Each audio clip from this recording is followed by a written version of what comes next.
Welcome back. हम बात कर रहे हैं सेकंड मैच के हवाले से। पाकिस्तान क्रिकेट बोर्ड की जानिब से प्लेइंग 11 का ऐलान कर दिया गया है। नए नाम सामने आ गए हैं और इस प्लेइंग 11 में अब आपको बाबर आजम नजर नहीं आ रहे। इस प्लेइंग 11 में अब आपको शाहीन अफरीदी नजर नहीं आ रहे। इस प्लेइंग 11 में आपको नसीम शाह नजर नहीं आ रहे। इस प्लेइंग 11 में अब आपको सरफराज अहमद, जिनको पहला मैच नहीं खिलाया गया था, वो भी अब स्क्वाड का हिस्सा ही नहीं है। लेकिन अब है कौन, ये हम आपको बताते हैं कि आज के प्लेइंग 11 में कामरान गुलाम को शामिल किया गया है। 2 स्पिनर्स भी शामिल हैं। सबसे पहले हसनैन से जानना चाहूंगा। हसनैन, हमने बहुत बात की, मैंने भी बात की कि कम से कम कामरान गुलाम जिसने चैंपियंस कप में परफॉर्म किया उसको मौका देना चाहिए।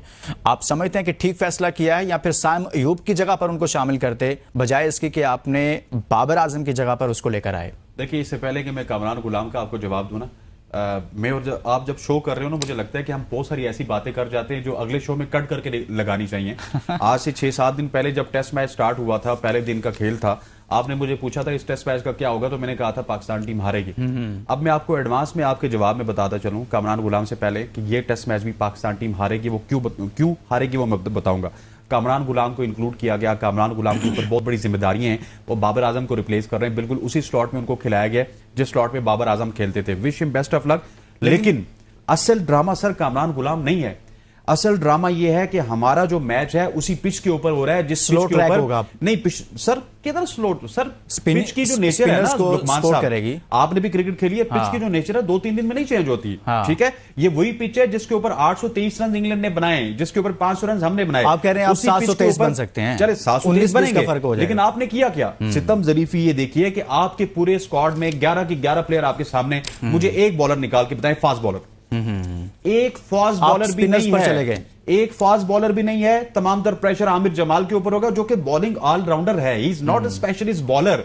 आप टेस्ट क्रिकेट में कैसी हमाकतें कर रहे हैं? बांग्लादेश के खिलाफ आपने स्पिनर्स सारे बैठा दिए, आप पार्ट टाइम स्पिनर्स के साथ गए। आपने इस मैच में सारे के सारे जो फास्ट बॉलर से बैठा दिए, पार्ट टाइम फास्ट बॉलर के साथ जा रहे हैं, साथ 3 स्पिनर्स लेके जा रहे हैं। आप साबित क्या करना चाह रहे हैं?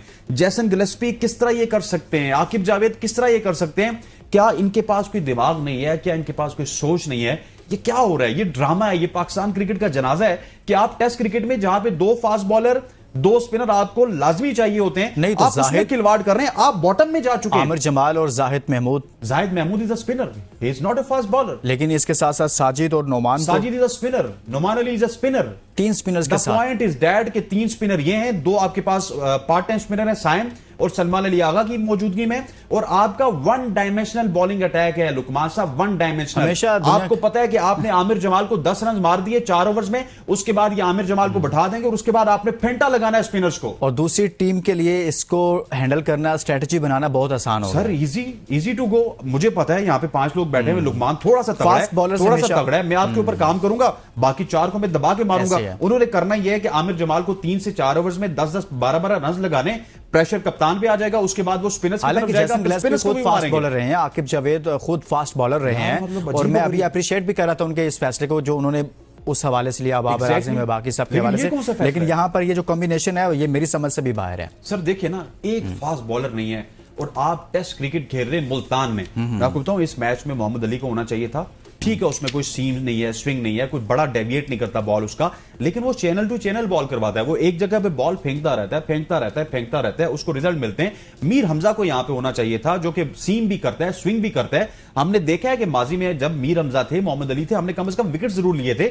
लेकिन इन 3 स्पिनर्स के साथ सर आपको, और मीर हमजा इस वक्त फॉर्म में है। इन 3 स्पिनर्स के साथ, बल्कि 5 स्पिनर्स के साथ आपको बहुत बड़ा फेंटा पड़ने वाला है। और मुझे लगता है कि इसका सारे का सारा मलबा हम आमिर जमाल पे डाल देंगे, क्योंकि जी एक ही फास्ट बॉलर था हमारे पास, उसने परफॉर्म नहीं किया। भाई इस तरह नहीं चलेगा। आप तो बहुत बड़ा ब्लंडर कर दिया, तो आप इस तरह के ब्लंडर ना करें। बांग्लादेश के खिलाफ स्पिनर्स बैठा दिए, इंग्लैंड के खिलाफ एक हार के बाद आपने फास्ट बॉलर्स बैठा दिए। अरे भाई, मुझे ये बताएं करना क्या चाहते हैं? मुझे बताएं क्रिकेट से निकालना क्या चाहते हैं? अगर हसनैन, अगर एटलीस्ट इन्होंने ऐसा करना भी था, जैसे बाबर को या शाहीन को ड्रॉप किया गया, तो नसीम को, जैसे आपने पहले भी बात की, नसीम को रखते और उसको प्लेइंग 11 का भी हिस्सा होना चाहिए। नसीम को रखते, उसको भी कॉन्फिडेंस देने की जरूरत है। सर मसला ये है, आपकी पाकिस्तान क्रिकेट टीम में बैलेंस की जरूरत है।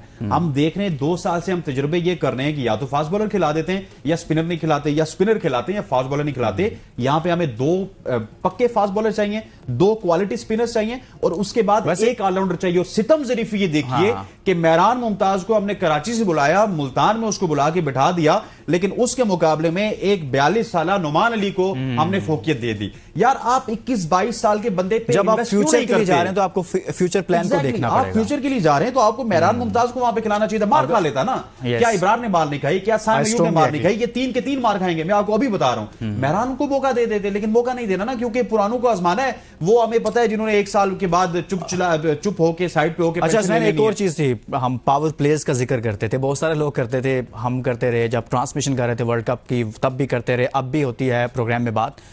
इसके बाद बाबर नहीं है, शाहीन नहीं है, स्पेशली इन दोनों की बात करते हैं हम। अब पावर प्लेयर्स कम होगी, खत्म हो जाएगी या फिर रहेगी? देखिए प्लेयर पावर तब खत्म हाँ। होगी जब आपके परफॉर्मर पैदा होंगे, लेकिन अनफॉर्चुनेटली इस पूरी 11 की 11 में मुझे कोई परफॉर्मर नजर नहीं आता। आप अब्दुल्ला शफीक का नाम ले लें, साइम अयूब का नाम ले लें, कामरान गुलाम अल्लाह करे वो परफॉर्म कर जाए, शान मसूद का नाम ले लें, सऊद शकील का इवन नाम ले लें, भाई पैची परफॉर्मेंसेज हैं, इन एंड आउट परफॉर्मेंसेज हैं, एक दिन हीरो हैं दूसरे दिन जीरो हैं। प्लेयर की पावर तब खत्म होती है लुकमान साहब जब पीछे से बेंच परफॉर्म करना स्टार्ट कर देता है। अब ये बेंच परफॉर्म नहीं करेगा, कल हम वापस बाबर आजम को बुलाएंगे। ये बेंच परफॉर्म नहीं करेगा, कल हम वापस शाहीन अफरीदी को बुलाएंगे। बेंच परफॉर्म नहीं करेगा, हम हो सकता है सरफराज को वापस बुला लें। भाई आपने बेंच बनाया नहीं ना। बेंच बनता है मेहरान मुमताज को मौका देने से, बेंच बनता है सुफियान मुकीम को मौका देने से, बेंच बनता है हुरैरा को मौका देने से। आप बेंच नहीं बना रहे ना, आप वही रेलू इसका कट्टे मतलब यूज तो कर यही रहे हैं। हुआ ना कि फिर दोबारा से आप उन्हीं लोगों के लिए रास्ता साफ करेंगे। एग्जैक्टली ऐसे ठीक ही हो रहा है। ये सिर्फ और, हमारे लिए है। फिर फिर मैंने आपको बताया कि इंग्लैंड की शिकस्त छुपाने के लिए बाबर आजम को ड्रॉप किया गया। That's it. फिर दोबारा से ऐसे तो बहुत सारा इन्होंने किया है। लेकिन अब अभी हमारी ऑस्ट्रेलिया के साथ सीरीज भी तो आ रही है ना। ऑस्ट्रेलिया के साथ आ रही है। ऑस्ट्रेलिया के साथ हम मौका देंगे हसनैन को, ऑस्ट्रेलिया के साथ हम मौका देंगे मेहरान को, ऑस्ट्रेलिया के साथ हम मौका देंगे हुरैरा को, क्योंकि यहाँ से ऑस्ट्रेलिया जाके वो परफॉर्म नहीं करेंगे। उसके बाद हम फिर हम कहेंगे यार अब चैंपियंस ट्रॉफी है Exactly. और इसके लिए तो हमें। लेकिन हमारे प्लेयर्स जो डोमेस्टिक में मार खाई हुई है, आमिर जमाल ने मिसाल कायम की थी और खुरम शहजाद ने परफॉर्म किया था, जाके भी ऑस्ट्रेलिया में परफॉर्म किया वहां पर। जो डोमेस्टिक में मार खा के आएगा वो ऑस्ट्रेलिया में भी क्या, वो दुनिया के हर मुल्क में जाके परफॉर्म करेगा, उसका कोई मसला नहीं होगा। यानी कि अगर ऑस्ट्रेलिया सीरीज के लिए जो सिलेक्शन होती है, आप समझते हैं कि अगर इन्हीं लड़कों पर इन्हिसार किया जाता है तो ये परफॉर्म करके दिखाएंगे? अगर डोमेस्टिक के परफॉर्मेंस पे, ये जो 11 हैं इन पे नहीं, इनमें से चंद होने चाहिए, लेकिन डोमेस्टिक के परफॉर्मर अच्छा, टीम में इतना बड़ा ब्लड होना चाहिए। यंग ब्लड होगा, सुफियान की तरह का, मेहरान की तरह का, कासिम अकरम की तरह का, हुरैरा की तरह का, तो वो जाके परफॉर्म करेगा। अच्छा लास्ट कमेंट करें, इतना बड़ा ऑपरेशन हुआ टीम में, बहुत सारी हाइप थी, बड़ी खबरें आती रही, खबरें लीक होती रही, सारा कुछ चलता रहा, लेकिन उसके अब आकर ऐसा ऑपरेशन हुआ। ऑपरेशन में इसलिए लफ्ज नाम दे रहा हूं क्योंकि चेयरमैन पीसीबी ने खुद सर्जरी कहा था, सो अब हो गया। यानी कि कहीं ना कहीं तो कुछ ना कुछ तो हो गया ना। तो अब इसका दबाव होगा बाकी लड़कों पर इस मैच में कि यार इतना कुछ हो गया, बाबर भी नहीं है। उन पे दबाव होगा, लेकिन जो मजबूत है, मजबूत तौर पर टीम इसके दबाव मजबूत हैं, उनको पता है कि ये कॉस्मेटिक ऑपरेशन था, ये कोई रियल ऑपरेशन नहीं था, ये सिर्फ दिखाने के लिए ऑपरेशन किया गया, ये मीडिया के लिए ऑपरेशन किया गया। कप्तान को बाहर बिठा दिया है, बड़ा मजबूत था।